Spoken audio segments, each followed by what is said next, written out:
Lamentation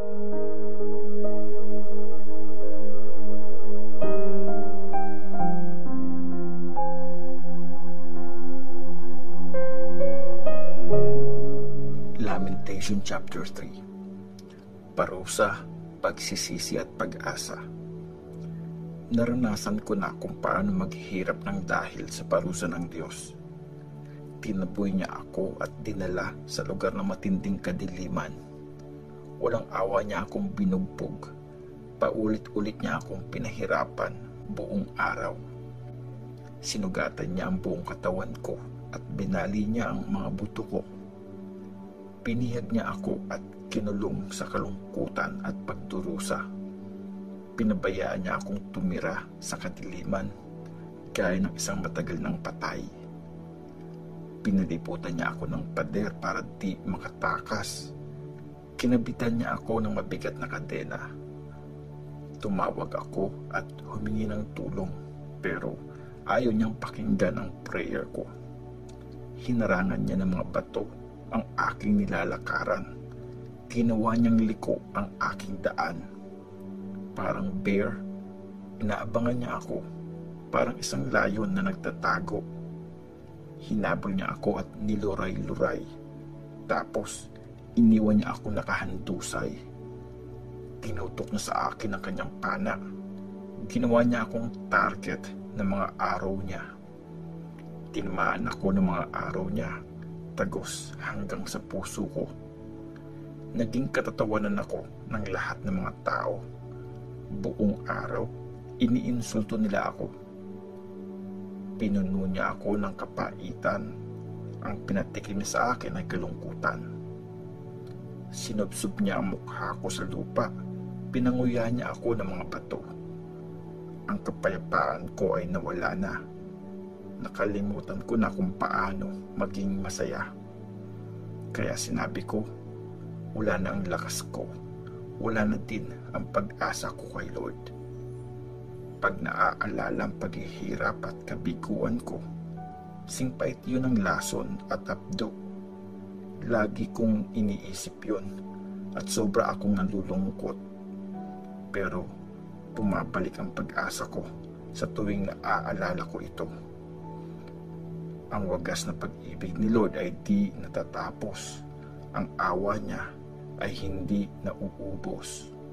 Ang mga ito ay laging bago bawat umaga. Ang katapatan mo po ay dakila.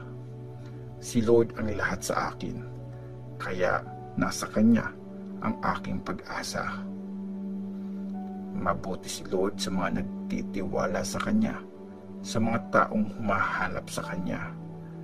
Mabuti sa isang tao na matiyagang maghintay para sa pagliligtas ni Lord. Mabuti sa isang tao na matutong magtiyaga habang bata pa siya. Pabayaang maupo ng tahimik, mag-isa kung gusto siyang pahirapan ng Panginoon. Magpakumbaba siya kay Lord at huwag mawalan ng pag-asa. Dapat niyang tanggapin lahat ng sampal at pang-iinsulto ng kaaway. Maawain si Lord at di niya tayo i-reject forever. Kahit na siya ay nagpaparusa, wagas at sigurado ang pag-ibig niya. Di siya natutuwa na pahirapan at saktan tayo. Alam ni Lord ang hirap ng kalooban nating mga nasa kulungan. Alam ng Diyos na makapangyarihan sa lahat, pagkarapatan natin inaapakan. Kapag ang hustisya ay binabaluktot, nakikita yun ng Panginoon at di niya papayagan. Kung ano ang kalooban ng Panginoon, yun ang mangyayari. Siya ang magsasabi kung mangyayari ang masama o ang mabuti. Bakit tayo magrereklamo kung maparusahan tayo dahil sa ating kasalanan? I-check natin ang buhay natin at pumalik tayo kay Lord. Lumapit tayo at mag-pray sa Diyos na nasa langit. O Lord, nagkasala po kami at nagrebelde at di mo kami pinatawad. Dahil sa matinding galit mo, hinabol mo kami at walang awang pinatay. Parang makapal na ulap ang galit mo, kaya ang prayer namin ay di makarating sa iyo. Ginawa mo po kaming basurahan ng buong mundo. Iniinsulto po kami at pinagtatawanan ng lahat ng kaaway namin. Nanganib kami at napahamak, nasira at nawasak. Umaapaw ang luha sa mga mata ko dahil sa pagkawasak ng aking bayan. Di titigil sa pagluha ang aking mga mata hanggang sa tumingin si Lord mula sa langit at kami ay makita. Nagdurusa ang puso ko sa tuwing nakikita ang sinapit ng mga kababaihan ng aking bayan. Para akong ibong na trap ng mga kalaban. Nagagalit sila sa akin na wala namang dahilan. Hinulog nila ako ng buhay sa hukay at tinakpan nila yon ng malaking bato. Unti-unti akong lumubog sa tubig at nasabi ko, mamamatay na ako.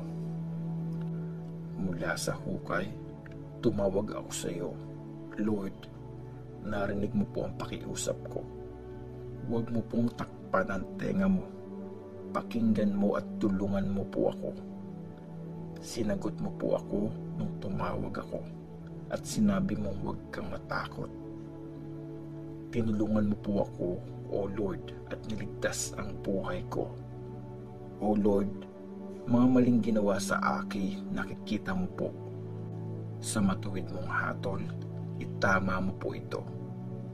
Nakita mo ang paghiganti nila sa akin, lahat ng mga plano nila laban sa akin. O Lord, narinig mo po ang kanilang pang-iinsulto. Alam mo po lahat ng kanilang mga plano. Buong araw nila akong pinag-uusapan at pinagpaplanuhan. Ano man ang kanilang gawin, panglalait nila ay tungkol pa rin sa akin. O Lord, parusahan mo po sila sa lahat ng ginawa nila.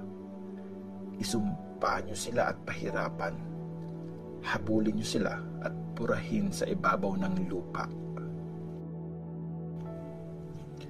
Lamentation chapter 4. Ang paglaya ng Jerusalem. Kumupas na ang makintab na ginto. Nakakalat na sa daan ang mga banal na bato ng temple.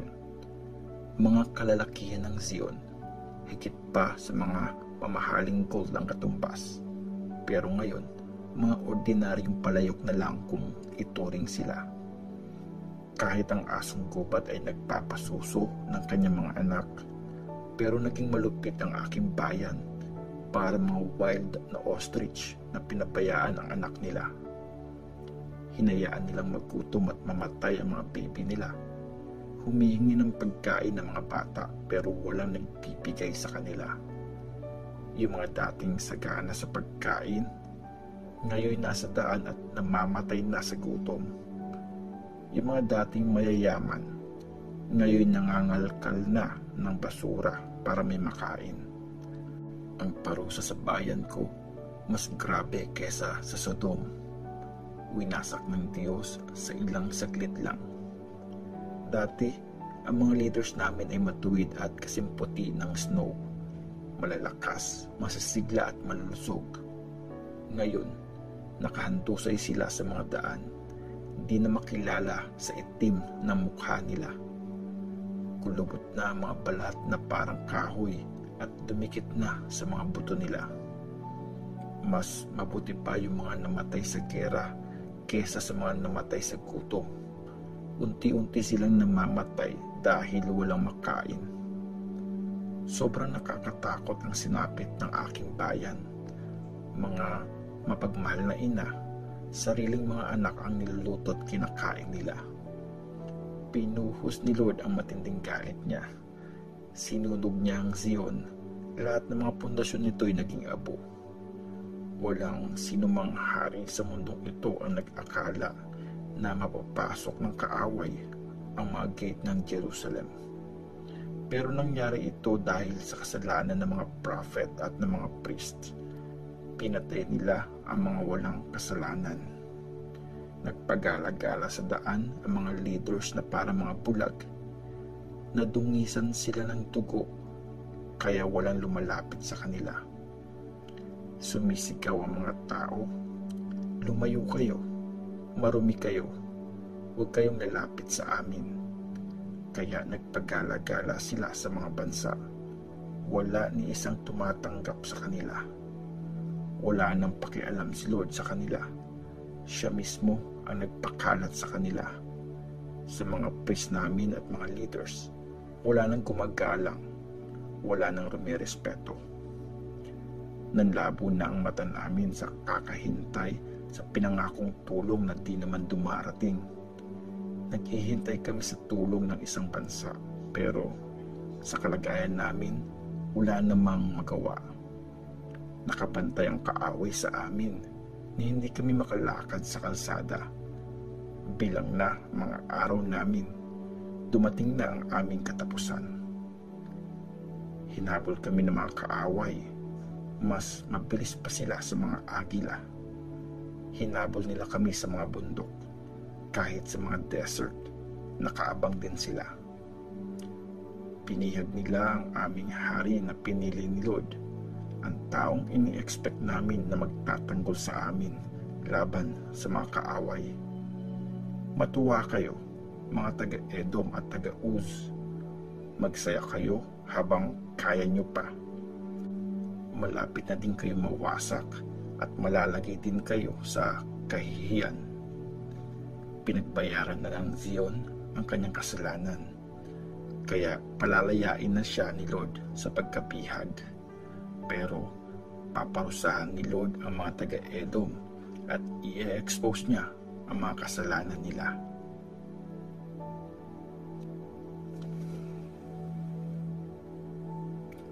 Lamentation chapter 5. Prayer ng paghingi ng awa. O Lord, alalahanin mo po ang nangyari sa amin. Tingnan mo po kami. Masdan ang kahihiyan namin. Ang minana namin ay nasa kamay ng mga dayuhan. Ang bahay namin ay pag-aari na ng taga-ibang bayan. Ang mga tatay namin pinatay ng kaaway. Nabiyuda na ang aming mga nanay. Nagbabayad kami para may mainom na tubig, pati mga panggatong binibili rin namin. Pinagtatrabaho kami na parang mga hayop, di pinagpapahinga kahit pagod na pagod.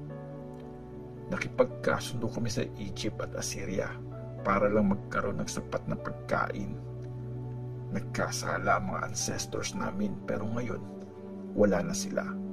Dahil sa kasalanan nila, kami itong nagdurusa. Mga alipin ang namamahala sa amin. Sa mga kamay nila, walang nagliligtas sa amin.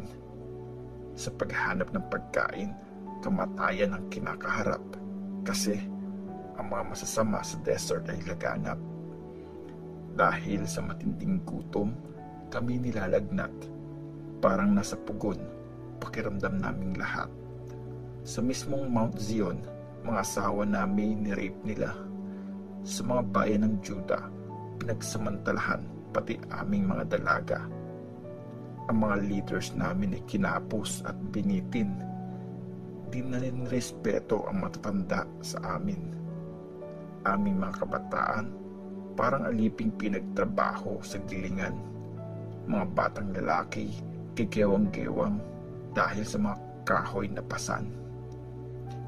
Di na umuupo sa gate ng city ang matatanda. Ang mga kabataan na may di na kumakanta. Sa puso namin, wala na ang saya. Ang mga sayawan na palitan ng pagluluksa. Lahat ng pinagmamalaki namin, wala nang natira. Dahil nagkasala kami. Kaya ngayon kaawa-awa. Nanghihina kami at nanlulupaypay. Halos di makakita dahil sa pagluha. Kasi ang Mount Zion naiwan at napabayaan na. Sa mga guho nito, mga asong gubat na ang nakatira. Pero Lord, kayo ang hari forever, at ang paghari nyo ay mananatili sa lahat ng generation. Bakit tuluyan mo na po kaming kinalimutan? Bakit ang tagal mo po kaming pinabayaan? O Lord, ibalik niyo ulit kami sa iyo. Ibalik mo po yung dating glory namin. Forever mo na ba talaga kaming tatalikuran? Ang galit mo ba sa amin ay wala ng katapusan.